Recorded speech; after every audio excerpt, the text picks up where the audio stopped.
तो आपको सीधे कोटा लिए चलते हैं, जहां लोकसभा अध्यक्ष ओम बिरला क्या कुछ कह रहे हैं, आइए सुनते हैं। भगवान धनीधर की तरह हल लेकर इन्होंने धरती मां की सेवा करने का काम किया। इन्होंने धरती मां के अन्नदाता के रूप में देश के अंदर जो दुनिया की सबसे बड़ी खेती के वैज्ञानिक खेती होती है, उस वैज्ञानिक खेती का प्रयोग गांव में किया। छोटी जमीन होने के बाद भी कम जमीन में ज्यादा उत्पादन, कम लागत, कड़ी मेहनत से ही उत्पादन बढ़ाया जाता है। और जिस गांव के अंदर भी धाकड़ समाज के लोग रहते थे, उन धाकड़ समाज के लोगों ने खेती के नए इनोवेशन प्रयोग कर उस गांव में रहने वाले किसानों को नई खेती करने का, नए खेती के इनोवेशन करने की प्रेरणा देने का भी काम किया।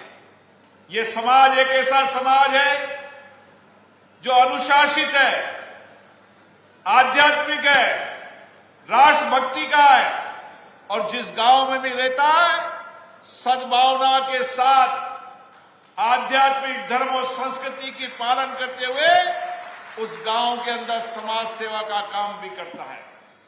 चाहे कोटा की धरती हो, चाहे बूंदी हो, चाहे बारा हो, चाहे झालावाड़ हो, चाहे चित्तौड़ हो, चाहे बिजोलिया हो, चाहे मुख्यमंत्री जी आपका इलाका भरतपुर हो, कोई भी क्षेत्र हो, उस क्षेत्र के अंदर अगर कहीं भी धाकड़ समाज का व्यक्ति है तो खेती कल्याण में नए प्रयोग, सामाजिक सद्भावना,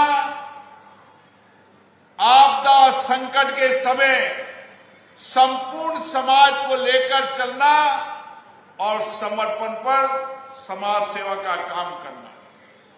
यहां पर जो धनीधर भगवान है, उस भवन के अंदर भी सभी समाज के लोग यहां पर कार्यक्रम करते हैं।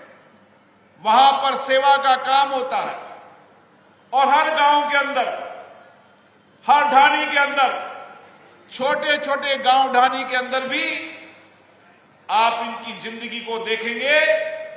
खुद अपने हाथों से खेती करते हैं, खुद अपने हाथों से अभी भी कड़ी मेहनत करते हैं। बदलाव हुआ है, शिक्षा के अंदर भी बदलाव हुआ है, लेकिन शिक्षा के साथ साथ आज भी इन्होंने जमीन की खेती करना नहीं छोड़ा और हमेशा धरती मां से इनका प्रेम, धरती मां को धरती मां मानना और उसके अंदर अन्न पैदा कर देश और राष्ट्र की सेवा करना। और यहां के नौजवान देश की रक्षा का काम भी करते हैं। मुझे याद है, यहां के नौजवान पिताजी अगर अन्नदाता के रूप में गांव के अंदर अन्न का पैदा करने का काम करते हैं, बेटा दूर दराज शहर में आकर शिक्षा संस्कार प्राप्त करता है। लेकिन जब शहर में आकर शिक्षा संस्कार भी प्राप्त करता है तो भी उसका जुड़ाव हमेशा जमीन से रहता है।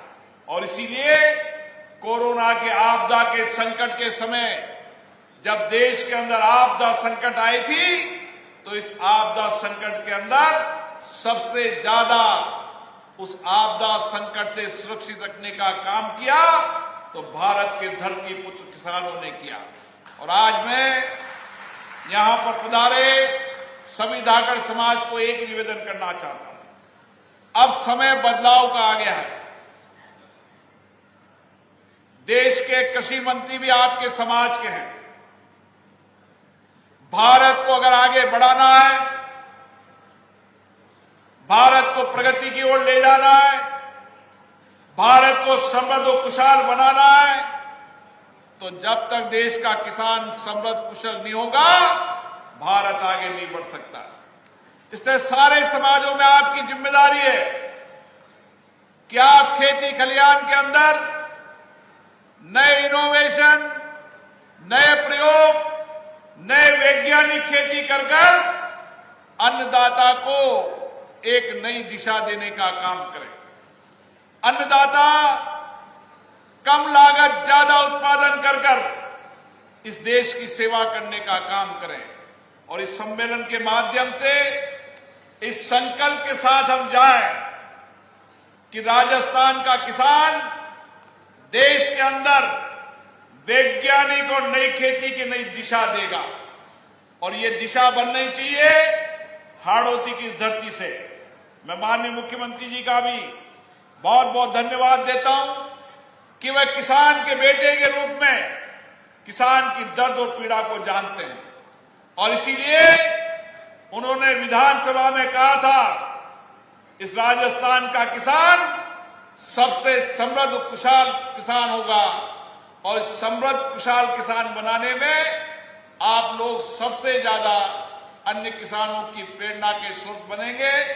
पुनः हाड़ौती से आए सभी किसान भाइयों को, धाकड़ समाज के सभी प्रतिनिधियों का मैं हार्दिक अभिनंदन करता हूं, स्वागत करता हूं। और यहां से जाने के बाद नए संकल्प के साथ हम खेती कल्याण में नया परिवर्तन करेंगे। बहुत बहुत धन्यवाद। बहुत बहुत आभार माननीय